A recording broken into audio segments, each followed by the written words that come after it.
Imagine você acordando num belo dia de sol, pronto para viver sua vidinha tranquila, quando de repente alguém bate na sua porta com uma tocha na mão e diz que você é herege. Pois é, parabéns, você acabou de ser promovido para churrasco humano da Inquisição. Sim, meus caros.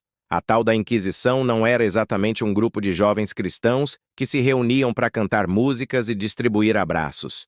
Era mais tipo um clube exclusivo, onde o requisito de entrada era ser acusado de qualquer coisa. Literalmente qualquer coisa. Falou algo estranho? Heresia. Esqueceu de rezar antes do jantar? Heresia. Espirrou na hora errada? Abençoado. Mas talvez herege também. Mas calma. Antes de sair correndo para confessar até o que você não fez, vamos voltar um pouco no tempo e entender como essa loucura toda começou. Lá pelo século XII, a Igreja Católica estava ficando meio irritada. Tinha gente demais começando a pensar por conta própria. E olha, pensar era um problema sério. Se você tivesse uma opinião diferente, mesmo que fosse só sobre o sabor do pão na missa, você podia ser considerado um inimigo da fé. E como todo bom inimigo, precisava ser eliminado. A Inquisição começou oficialmente no século XIII, quando o Papa Gregório IX decidiu criar um departamento especial para cuidar dos desviantes espirituais. Tipo uma polícia da fé.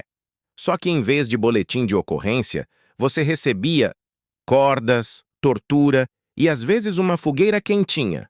Ah, o amor cristão. Os inquisidores eram basicamente detetives religiosos, mas sem Sherlock Holmes e com muito mais gritos. Eles tinham o poder de investigar, prender e condenar qualquer um que achassem suspeito. E o critério para ser suspeito era ser humano. Imagina a cena. Você tá tranquilo em casa, jogando conversa fora com o vizinho e alguém escuta você falando: "Acho que o padre tá exagerando nas penitências." No dia seguinte, plim. Você acorda com os guardas batendo a porta. "Senhor João, o senhor foi denunciado por pensar demais. Favor acompanhar-nos até o tribunal." E o tribunal era uma coisa linda. As audiências aconteciam em segredo, sem advogado, sem testemunha, sem direito à defesa. O interrogatório era tipo um episódio de reality show, só que com instrumentos de tortura e zero chance de vitória. E por falar em tortura, meus amigos, o povo da Inquisição tinha criatividade demais. Tinha o estrapado, onde amarravam seus braços para trás e te puxavam com cordas até quase deslocar os ombros.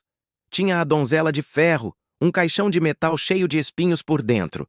Tinha a roda da dor, o garrote vil e, claro, o clássico, o preferido da galera, a fogueira santa. Porque nada diz paz e amor como ver alguém pegando fogo enquanto você reza. Agora, sabe o que é mais bizarro? Muita gente confessava crimes que nem cometeu só para acabar logo com o sofrimento. Sim, eu confesso. Eu dancei com o demônio, fiz pacto com o gato da vizinha e transformei vinho em leite. Me queimem logo. E o mais trágico, nem sempre morrer era o fim da punição. Sim, isso mesmo. A Inquisição às vezes condenava pessoas já mortas. Enterraram errado? Heresia. Mandavam desenterrar o cadáver e queimavam o corpo outra vez só para garantir que a alma pegasse fogo junto. Isso sim é eficiência medieval. E se você acha que a Inquisição foi um erro isolado, sinto informar, mas o bagulho se espalhou mais que corrente de WhatsApp. Teve Inquisição na França, na Itália, em Portugal, na Espanha e até nas Américas. A famosa Inquisição Espanhola, comandada por Torquemada, sim, esse nome soa ameaçador e ele mereceu, levou o negócio para outro nível. O cara basicamente inventou o conceito de cancelamento medieval. Na Espanha, bastava parecer diferente. Tinha ascendência judaica? Muçulmana? Gostava de banho? Estranho demais? Pra fogueira. A paranoia era tanta que até o ato de limpar a casa podia parecer ritual satânico. Agora pensa comigo. Se a Inquisição existisse hoje, o que aconteceria? Imagina um inquisidor vendo alguém dançando no TikTok com filtro de demônio. Já era. Ou alguém dizendo, meu signo é de fogo. Pronto, já temos motivo suficiente para transformar o mapa astral em cinzas. E o mais assustador é que muita gente apoiava isso, porque a fé, quando misturada com medo, vira uma arma poderosa. As pessoas acreditavam que estavam salvando almas. Era basicamente o mesmo argumento de quem diz: é pro seu bem antes de ferrar sua vida. O clímax dessa loucura toda veio quando até cientistas começaram a ser perseguidos. Tipo o Galileu Galilei, o homem que teve a audácia de dizer que a Terra girava em torno do Sol. A igreja ficou tipo: como é que é, meu filho? Gira o quê? Resultado: Galileu foi julgado, obrigado a negar o que sabia ser verdade, e ficou preso em casa até morrer.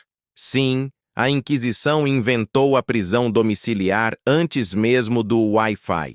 E não pense que só homens eram vítimas. Muitas mulheres foram acusadas de bruxaria. Porque, claro, se uma mulher curava alguém com ervas, era bruxa. Se sabia ler, era bruxa. Se o pão dela crescia mais bonito que o da vizinha, adivinha? Bruxa também. A Inquisição basicamente criou o conceito de mulher com opinião é um perigo público. Mas calma que vai piorar. A Inquisição também era um baita negócio lucrativo. Sim, cada julgamento era uma oportunidade de confiscar bens, terras, casas, tudo o que o acusado possuía. Ou seja, quanto mais gente culpada, mais dinheiro entrava. Era tipo um esquema de pirâmide, só que com cruzes e tochas. E o mais bizarro é que muitos documentos da Inquisição foram escondidos, guardados a 7 chaves, literalmente, dentro dos arquivos secretos do Vaticano. Por séculos, ninguém sabia a real extensão do terror. Só no século XX é que alguns papéis começaram a vir à tona, mostrando o tamanho da carnificina e das injustiças cometidas em nome da fé. Entre os documentos, há relatos de pessoas inocentes torturadas por fofoca, rivais denunciando vizinhos por inveja e padres cobrando taxa de salvação. É isso mesmo. Você podia literalmente pagar para não ser queimado. Tipo um plano premium da fé. E aí vem a parte mais irônica de todas. No fim, a própria igreja teve que pedir desculpas. Séculos depois, claro, quando já não tinha mais ninguém para queimar. O Papa João Paulo II, em 2000, fez um pedido público de perdão pelos erros da Inquisição. Erros tipo: ups, queimamos uns milhares de pessoas por engano, foi mal aí, galera. Mas a lição que fica é profunda e meio assustadora. A Inquisição mostra como o medo e o fanatismo conseguem transformar religião em terror. Como o cuidado com sua alma pode virar entregue sua vida. E o mais triste é perceber que, em pleno século XXI, ainda tem gente tentando reviver esse espírito inquisidor. Claro, agora não é com fogueira, mas com cancelamento, julgamento online, perseguição digital.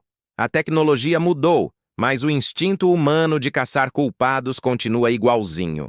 Então, se você acha que sobreviveria à Inquisição, sinto dizer, não sobreviveria nem ao Twitter. Porque lá também basta alguém dizer: você disse algo errado e pronto. Seu perfil vai para a fogueira da opinião pública. A diferença é que hoje o fogo é virtual, mas queima do mesmo jeito. E se você chegou até aqui, parabéns! Você acaba de sobreviver à versão moderna da Inquisição, o algoritmo. Mas antes que ele também me julgue por heresia histórica, bora encerrar com estilo. A Inquisição foi o lembrete mais brutal de que a fé, quando perde a razão, vira tirania. Que acreditar em algo não te dá o direito de destruir quem acredita diferente. E que a pior chama não é a da fogueira, é a do fanatismo aceso dentro das pessoas. Então, comenta aí. Você acha que sobreviveria na Inquisição? Ou seria o primeiro a ser denunciado por dizer a Terra é redonda? Se curtiu o vídeo, não esquece de deixar o like, ou o Inquisidor vem te buscar à noite.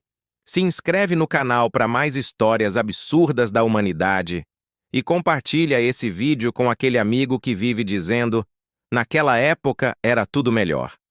Obrigado por assistir. E lembra, a fé pode iluminar ou incendiar.